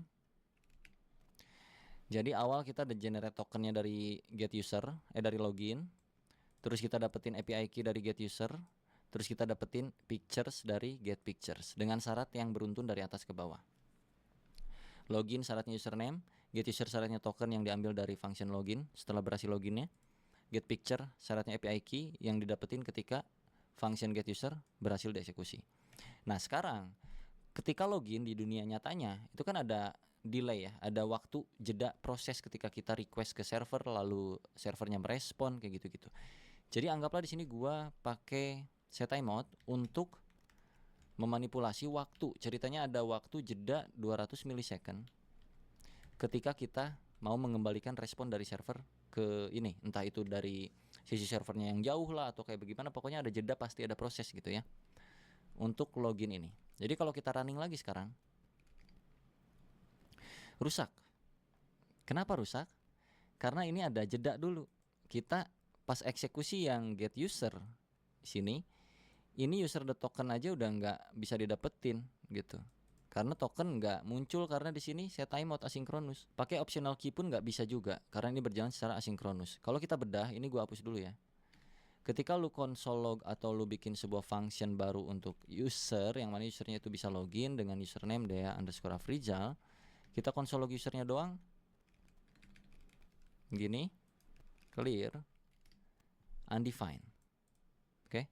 Di sini gua kasih console.log memvalidasi data atau processing gitu. Processing, memvalidasi data. Ini contoh. Kalau kita run, processing memvalidasi data tapi undefined. Karena kecepatan, Pak. Ini berjalan secara asinkronus. Fungsinya keburu berhenti ketika kita panggil console log user. Console log ini nih. Ini dipanggil langsung berhenti duluan, padahal ini harus nunggu dulu. Caranya adalah kita bisa pakai beberapa hal. Yang pertama, kita tambahin di sini async await bisa, tapi gue coba kasih tahu dulu yang namanya callback. Jadi supaya lu bisa dapetin nilai ini, lu bisa pasang callback di function ini. Oke, gue akan taruh di sini callbacknya sebagai parameter.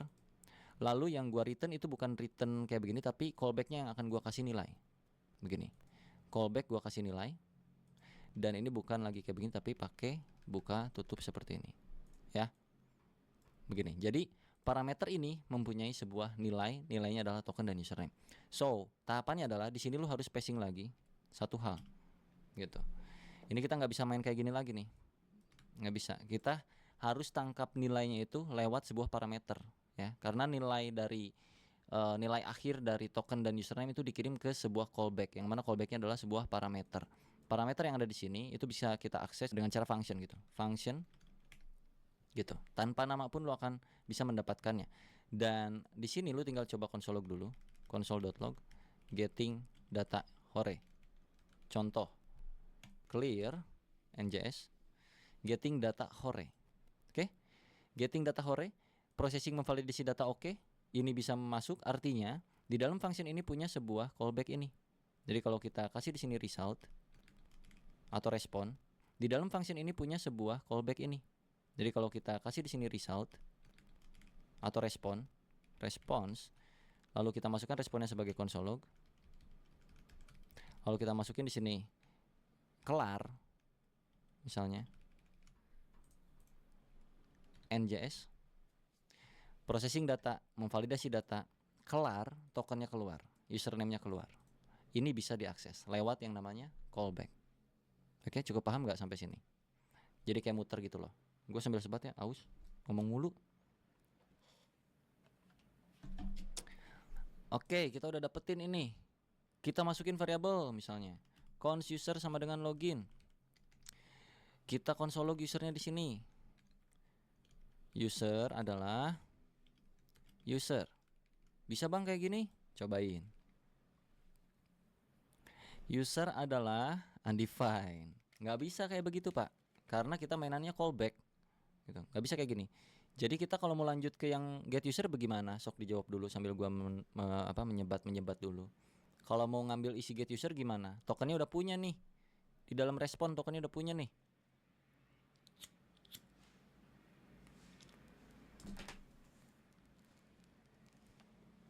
Udah kejawab. Kita harus mainin ini di dalam function ini gitu. Ya, kalau kita pakai metode callback seperti ini. Karena di sini kita udah punya yang namanya response. Kalau lu ambil isian dari respon, yang mana isiannya itu ada token dan ada username, gue langsung ambil ke dalam token di sini sama dengan response. Lalu gue konsol log di sini token. Kalau gue running, gue dapetin tokennya ya. Nah, karena kita di dalam sini udah punya variabel token ini, ya, kita bisa ke get user di dalam sini. So, lu tinggal panggil get user di sini, oke? Dan lu masukin tokennya di sini. Terus lu harus konsol log ini masih bisa dimasukin ke dalam variabel pak. Cons misalnya API key ya, API key get user token. Kalau gua konsol log API key-nya, ini balik lagi ke yang metode tadi. Nih. API key-nya masih dapat. Kenapa masih dapat? Kenapa nggak pakai callback kan dia masih dapat? Karena proses pengambilan atau pembuatan API key-nya pun tidak berjalan secara sinkronus, Pak. Kalau kita kasih di sini set timeout. Ya, sini gua kasih set timeout dah. Set timeout karena memang ada waktu kan, secara aslinya kan kayak gitu, ada kasih waktu dulu gitu loh. Gua return dalam waktu, taruhlah dia 500 milisecond. Untuk mendapatkan API key itu butuh waktu 500 milisecond pak. Jadi kalau kita running lagi sekarang, yang tadinya kita dapat undefined. Gua kasih sini lagi ya, console.log processing API key. Now, oke, yang ini processing token user now. Oke, kalau kita coba nggak akan bisa, tetap processing token user now dapat berhasil, tapi pas API key undefined. Oke, nggak masuk nih, ke sini nggak masuk. Mana? Salah ini maaf, di atas di sini. Processing token user now aman, processing API key now, API key-nya nggak dapat. Cukup paham sampai sini? Berarti apa yang harus kita lakukan? Yang harus kita lakukan adalah karena dia sudah ada sinkronusnya, maka di sini kita harus bikin callback untuk get user. Callback. Ubah returnnya jadi callback. Kasih buka tutup seperti ini, parenthesis, ya itulah. Bahasa Inggrisnya itulah, gue lupa. Oke. Yang artinya kita mau manggil itu tinggal get user, kasih datanya apa, data token, dan kita bikin function di sini. Gitu. Console log API key, ya kan? API key-nya ada di dalam response lagi sini. Response. Coba running. Berhasil ya? Kelihatan? API key-nya ada di sini. Sambal Indofood banyak level pedasnya. Pedas, ekstra pedas, pedas dahsyat. Alright. Kita bikin lagi di sini cons API key biar masuk langsung ke dalam responnya. Jadi di sini tinggal console log API key NJS X key 123, key-nya dapat. Oke, tahapan berikutnya get picture. Get picture itu kita bisa jalanin di sini. Get picture dengan API key. Di sini dengan API key. Ya, karena API key punya ini enggak asinkronus. Jadi ini akan berjalan. Tinggal return pictures loh. Picturesnya sebentar. Picturesnya console log, gua kurang console log. Cons pic sama dengan console.log pic NJS. Dapat 1 2 3 data gambarnya. Tapi tetap lagi-lagi karena kita butuh proses untuk mendapatkan gambar ke server, itu ada waktu. Jadi kita kasih set timeout sini. Taruhlah karena gambar cukup berat, taruh kita 1500 milisecond. Baru dia akan mereturn sebuah picture. Oke, ini masih sama nih. Gua run. Undefined. Gimana caranya? Lakukan hal yang sama lagi kalau callback. Callback. Oke, ganti return jadi callback. Kasih kayak gini. Di sini nggak bisa lagi kayak gini. Lalu harus get pictures. Kasih API key, kasih function. Dalam function ini ada apa? Ada responnya. Lu bikin pemanggilannya pictures sama dengan response. Console log pictures-nya. Misalkan di sini gua ganti objek pictures-nya jadi pic. So di sini kita manggilnya tinggal pic. Di sini juga tinggal pic. Kalau sekarang kita running ada, tapi dia jeda 1500 milisecond. Contoh, kalau kita kasih ini biar lebih enak nih. Jadi tahu memproses yang mana. Processing pictures now. Coba NJS lagi. Processing token, user, API key, processing picture now, dapat gitu. Cuman pertanyaannya adalah, apa iya harus sampai melorot seperti ini? Ini disebutnya nested callback, ya. Function di dalamnya ada ini, di dalamnya ada function lagi, function. Cara sederhananya lu bisa pakai yang namanya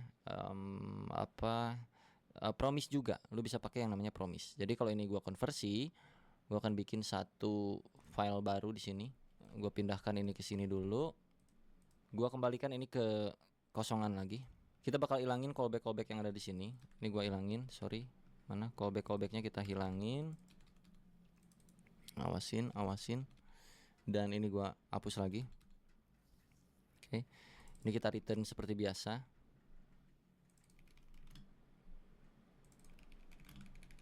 Begini lagi ya. Nggak ada callback ya sekarang ya. Tapi kita pakai yang namanya promise, Pak. Jadi sini gua akan return promise. Seperti ini. Promise menangkap dua parameter. Ada success, ada fail. Kayak gitu. Oke. Lalu set timeout ini gua masukkan ke dalamnya. So, sukses ini akan menghasilkan isian yang harusnya keluar gitu. Kalau valid ya, kalau gagal ke valid. Jadi set timeout ini misalkan di dalam sini ada validasi nih. If username tidak sama dengan kayak gini, Dea_Afrizal, maka gua akan validatekan ini wrong data gitu. Tapi jika tidak, else atau enggak usah lah, gini aja, sukses, kita kirimnya apa tadi, token dan juga username-nya ya, atau tokennya doang ya. Yaudah, gini aja. Kalau kita coba running ini dengan cara kayak tadi, user sama dengan login dengan username Dea_Afrizal, kan harusnya muncul ke sukses ya, ke sukses ini. Karena kan username tidak sama dengan Dea_Afrizal, maka violate, wrong data. Harus Dea_Afrizal ceritanya. Kalau kita console log usernya, akan terjadi promise pending seperti itu. Kenapa? Karena user itu ada di dalamnya lagi. Kalau callback tadi di sini function, ya kan? Kalau promise, ya, promisan itu kita pakai user.then, kayak gitu. User.then, kasih di dalamnya function sini. Ini kayak callback lagi, cuman ya kayak begini aja gitu, terpisah function gini. Console log di sini, contohnya. Kemana tadi? Nah ini, kalau kita run, lalalanya muncul, artinya di dalam function ini ada sesuatu. Kita coba dulu X, apakah iya ada X? Ada tuh, dapat tokennya. Berarti ini adalah response sama kayak yang tadi, ya. Jadi ini kalau kita console log response, sama tuh, dapat tokennya, ya gak? Nah kalau kita mau lanjutin yang ke sini, ya sama juga, kita kasih return promise di sini. Ini if-nya di dalam sini ya. Oke, bentar, gua kasih return new promise. Dia punya success dan juga dia punya failed. Lalu di sini dia punya function. Ya ini function ya. Ini ada callbacknya 2 biji. Lu masukin ini sini. Kalau tokennya ada, maka nah ini tinggal kembaliin ke success. Seperti ini suksesnya. Lalu jika tidak ada, atau kita balikin aja deh ya, if tidak token, maka failed, no token inputted, misalnya no token ya, no token aja gini lah, sorry, no token, cannot access. Oke. Ini misalnya. Kalau ada, maka set timeout, sukses ke API bla bla bla bla bla bla.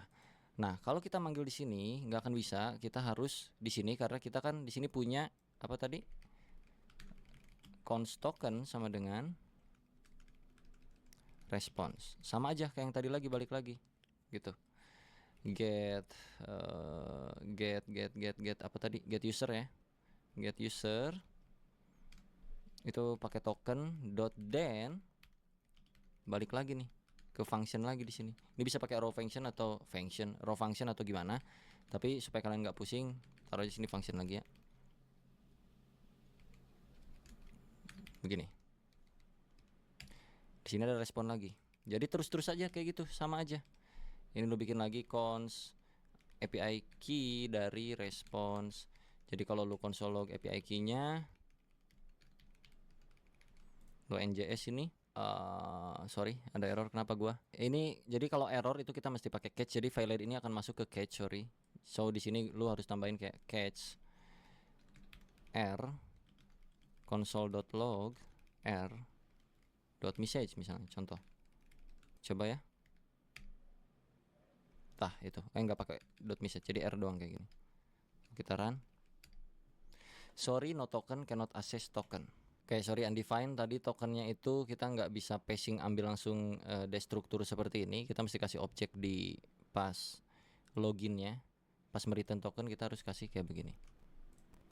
So sekarang harusnya kita bisa dapetin responnya. Ya, responnya API key-nya dapet. Jadi ini gua buka lagi, kita console log API key-nya doang. Lalu kita NJS lagi. Key-nya dapet, tinggal sekarang berarti get picture. Nah itu tadi sekaligus simulasi yang failed-nya ya. Jadi kalau di promise itu kan ada 2, ada success, ada fail. Failnya itu tereksekusi ketika nanti seperti hal-hal yang tidak terduga gitu. Nah di sini pun lu bisa di user ini, sini then, di sini catch r console.log r. Pusing-pusing lu codingannya lu ya. Ini hanya syaratnya deafrizal tadi akan tereksekusi, ini lancar-lancar aja. Ya, lancar-lancar aja. Tapi kalau di sini bukan deafrizal, gua taruh sini 1 2 3 dia akan masuk ke catch ini karena secara logik di sini dia harus bernama deafrizal, jika tidak maka akan masuk ke fail gitu, sorry wrong data. Jadi kalau gua run harusnya ke sorry wrong data. Ya, itu terjadi karena promisan ini punya 2 callback, success dan fail. Jadi sesuai dengan logiknya nanti akan masuk arah kemana. Jadinya itu bakal kayak begini-begini terus nih Pak. Ini ke dalam lagi, capek. Dan ini akan nested seperti yang tadi, sama aja. Nah, async await lah solusinya. Ini gua hapus lagi ya. async await menjadi sebuah solusi ketika ada sebuah function yang mereturn sebuah promise pending. Ya, ini kan kalau kita langsung eksekusi kan promise pending tuh. Kalau kita bikin kayak begini, user sama dengan login Dea Afrizal, nggak bisa kan kalau di konsol log tuh user njs pending. Kita bikin satu function yang asinkronus, async function user display misalnya. Oke. Gua masukkan ini ke sini karena dia udah ada keyword async di sini. So untuk pemanggilan yang login, dia kan promise login nih. Ada pending-pendingnya, kita kasih keyword await.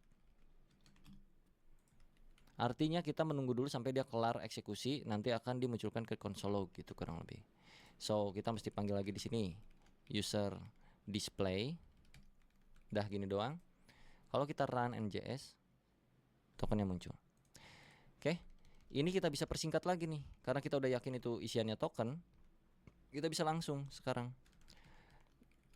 token, terus untuk mendapatkan API key kita bisa langsung kayak gini sama dengan await ke get user dengan syarat token seperti ini. Kalau udah punya API key, kita punya syarat lagi di sini sebuah pictures ya, sebuah pic yang mana tadi tuh pic ini kita return ya di sini ya, picture. Jadi pic langsung await get pictures dengan syarat API key, kurang lebih kayak gitu. Kalau kita console log semuanya, console.log misalnya gitu, token Anda adalah token, API key Anda adalah API key, dan satu lagi data picture-nya pitch. Request gambar Anda berikut ini. Hasil request gambar berikut ini gitu. Jadi kalau gua run sekarang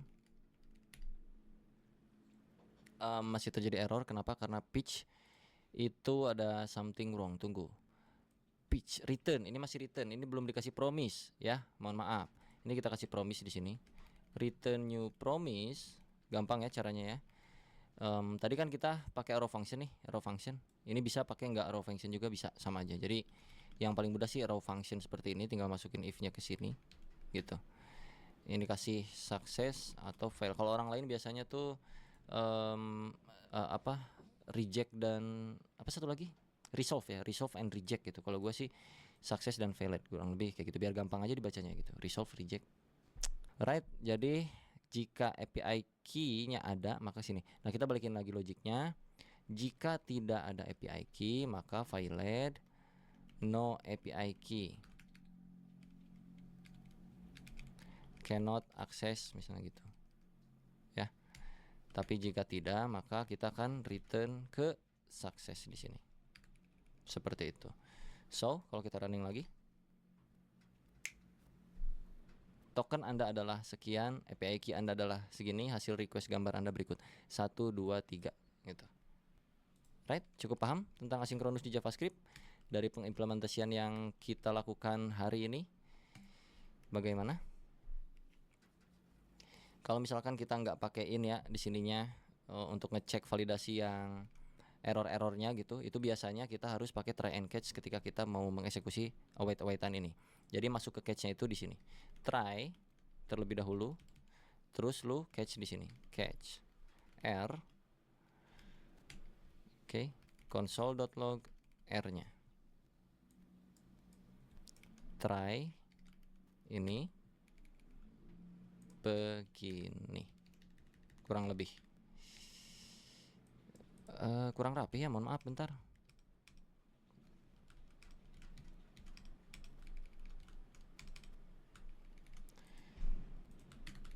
Oke, jadi gini ya kalau kita run.